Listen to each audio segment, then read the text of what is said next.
I'm happy to talk to you about cultural understanding.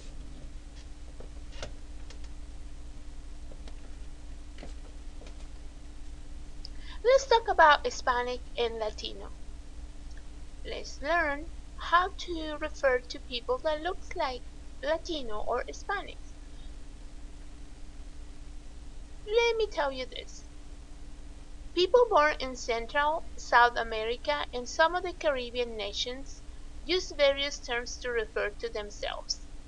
Hispano, Hispanic; Latino, Latin; Latinoamericano, Latin American; Sudamericano, South American; Centroamericano, Central American; or by their country of origin: Mexican, Colombian, Ecuadorian, Cuban, Argentinian, Chilean, etc. You can also refer them in general as Hispanic or Latino, just to be safe.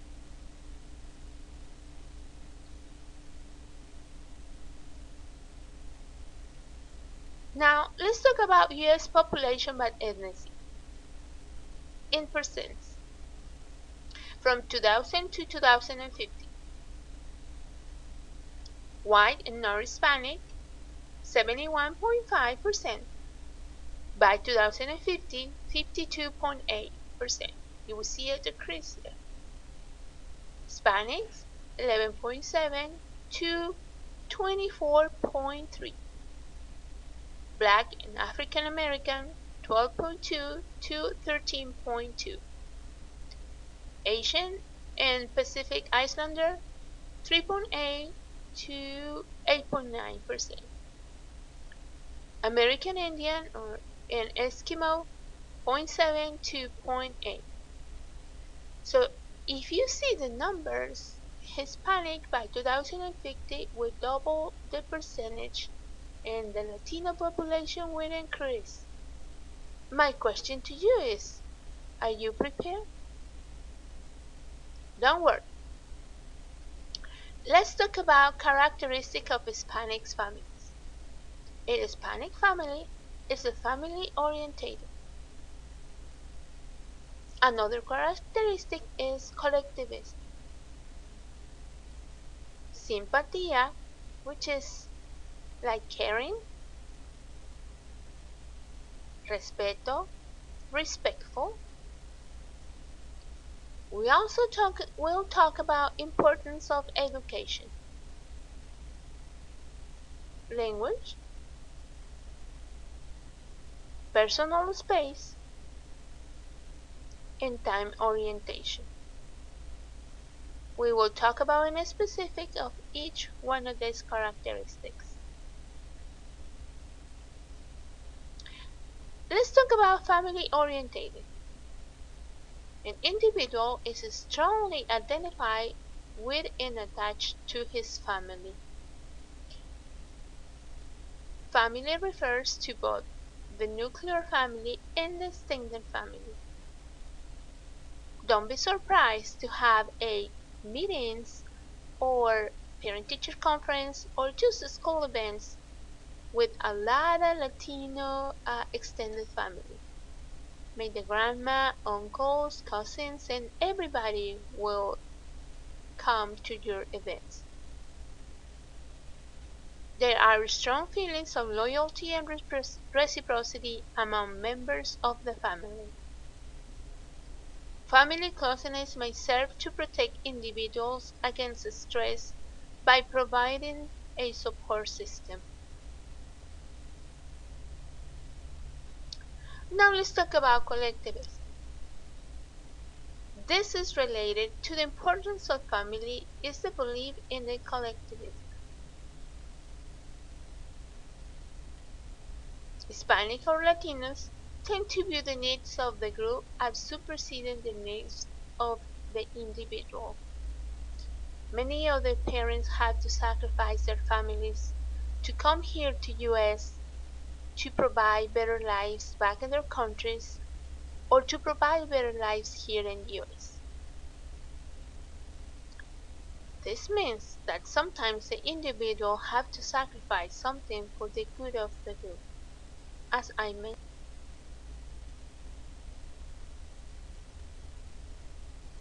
Let's talk about sympatía. This word appears to mean sympathy, but has a different meaning in Spanish. It better translates to pleasantness and congeniality. Simpatía refers to behaviors and actions to promote pleasant relationships. In the Latino culture, it is very common to try to please others. That's why if you ask for something to your class, maybe you ask for a dozen of cupcakes, parents tend to bring not just dozen, but parents tend to bring more than what you ask.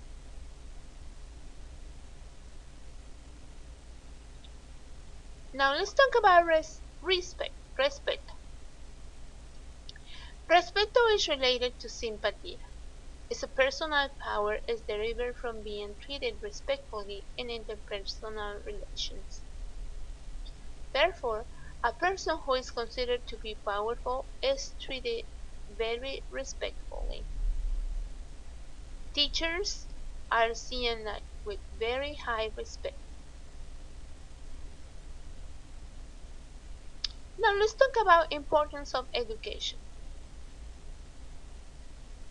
There is an stereotype that Hispanic or Latinos do not value education. In fact, Hispanic families do greatly value education.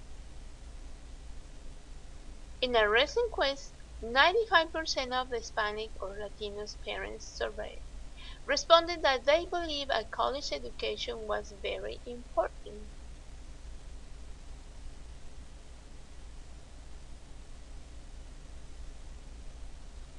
What may differ, however, is how they show that they value education.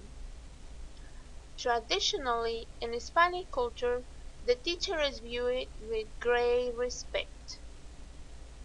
The teacher and the school are seen as the experts in education.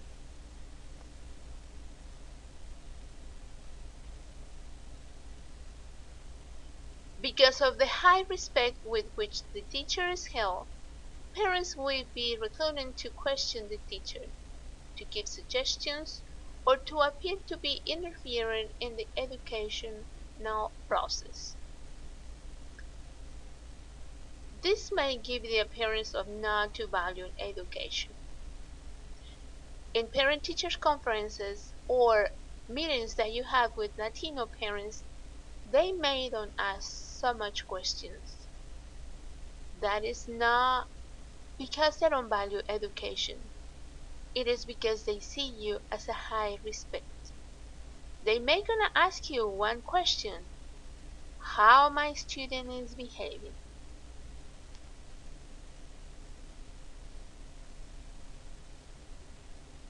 In addition, socioeconomic status can affect how a parent interacts with the school. Parents with low income may be working several jobs, which do not allow the parents to attend school meetings.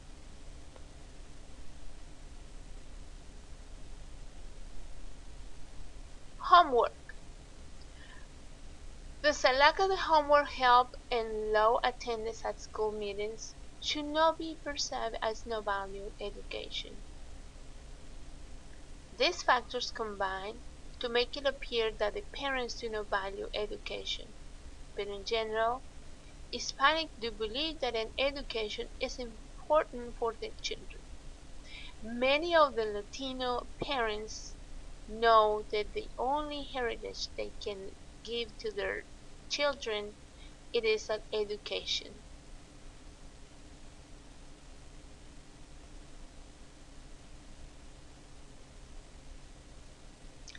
Now, let's talk about personal space.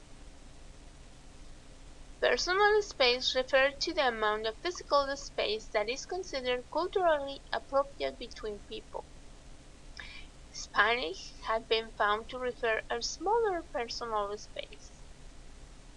That is, they feel more comfortable when physical close to others. So if you see a student that give you a hug or be by you and always wants to be close to you, it is part of the culture. We like to hug. We like to be close to others.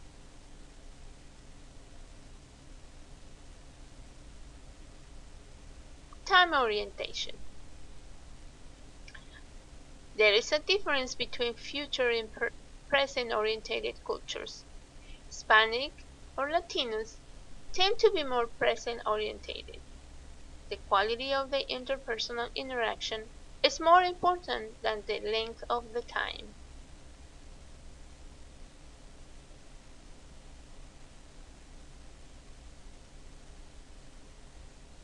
Let's talk about language. Some Hispanics are bilingual, but in other cases, a Hispanic family may speak an indigenous language as the first language.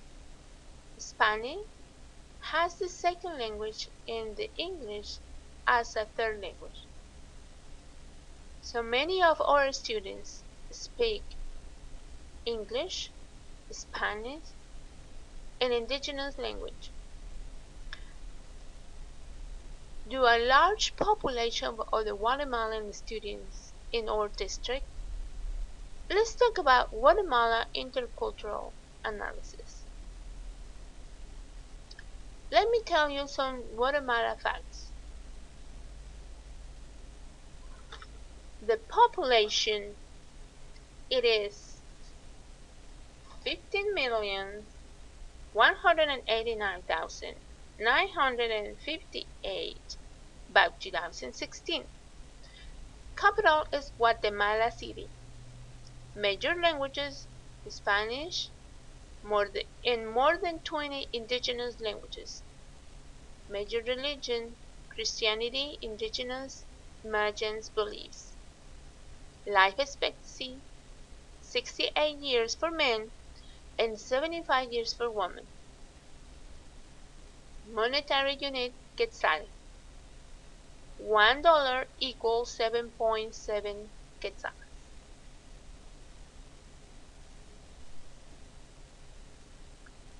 Cultural dimension. Expressed in the collectivism nurturing in a group. Men is seen to have the control. The woman is seen as inferior than men. Our research found less to support many of feminist qualities.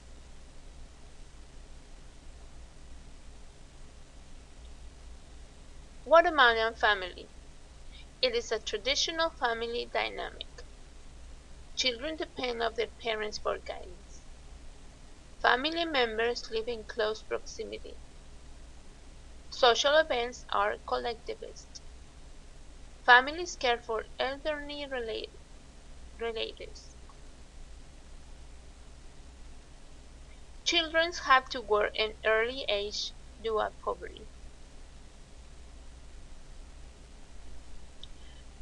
Women marry young in Guatemala and have many children.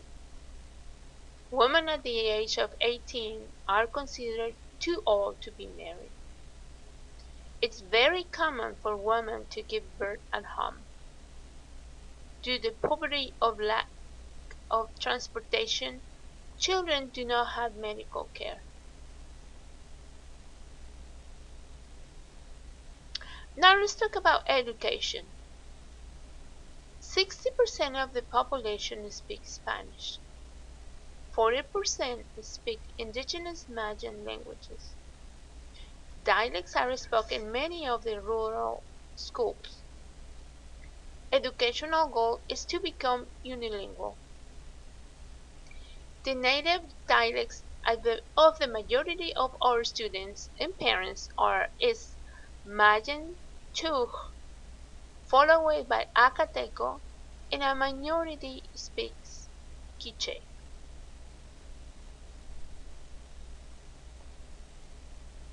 This is an example of an indigenous school in Guatemala.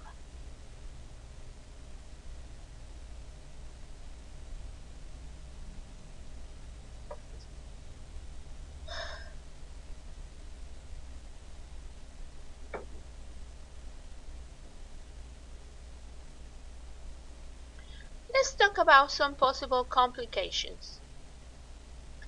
If you want to hold a meeting with Hispanic or Latino parents, you may need to have a translator if you are not proficient in Spanish or language use. You will need to allow for time to establish respect for your audience as well as shows an interest in them and their lives. Respeto and simpatía. There may not be as many questions as you anticipate. Cultural communication is an ongoing process. Mistakes are inevitable, but sensitivity to culture and communication issues can enhance the quality of education for all students. Unfamiliarity with cultural communication difference can lead to misinterpretation, misunderstanding, and even unintentional insult. Guidelines for multicultural collaboration, listen activity, and empathetic hearing. Try to put yourself in the other person's shoes, especially when other person's perception or ideas are very different from your own. You may need to operate at the edge of your own comfort zone. Remember that cultural norms may not apply to the behavior of any particular individual. We are all shaped by many, many factors like ethnic backgrounds, family education, personalities.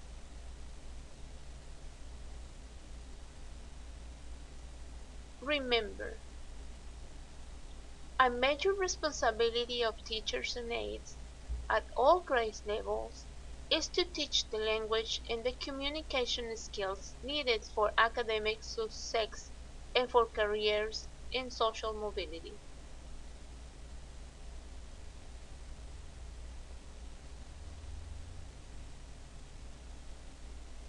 Please send all information in parents' home language. Include your Hispanic parents in school activities. Ask them to collaborate. Shake hands. Smile. Body language goes a long way.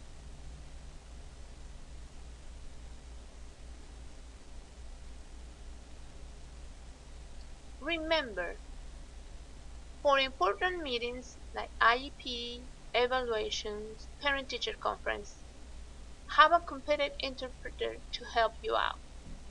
Inform parents of all available resources for student success. Be sure parents are aware of school policies. This can really help.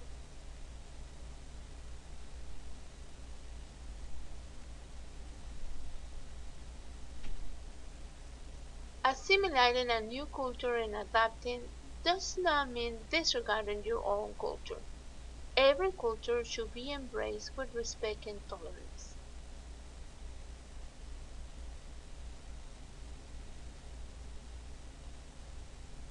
Now, why this is important?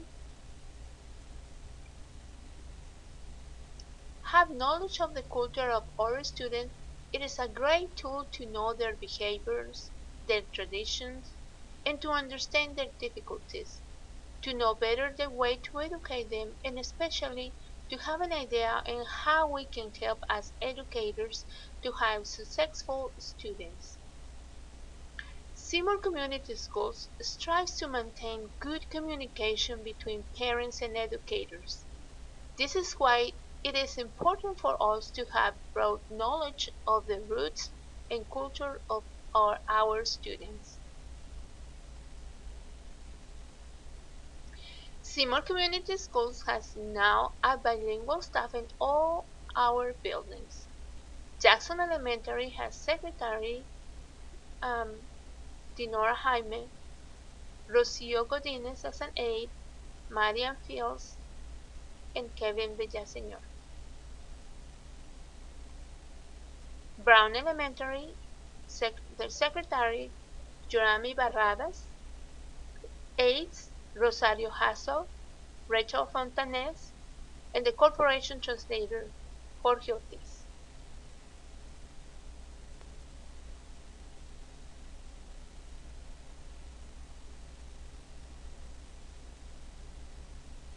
Seymour Middle School, the secretary, Marilyn Munoz. Seymour High School has Carla Ramirez. For sixth grade senior, Reading, Emerson and Cortland, Jorge Ortiz.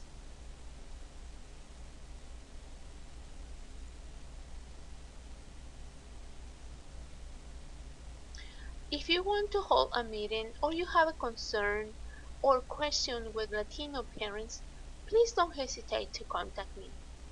I'm Ana Degante, Director of English Learning Services. My phone number is 812-522-4384. My extension is 1232 and my office is located at Seymour High School. I will be more than happy to help you out. Last but not least, thank you very much for your attention. Seymour Community Schools is happy to provide this information to have successful students. Gracias.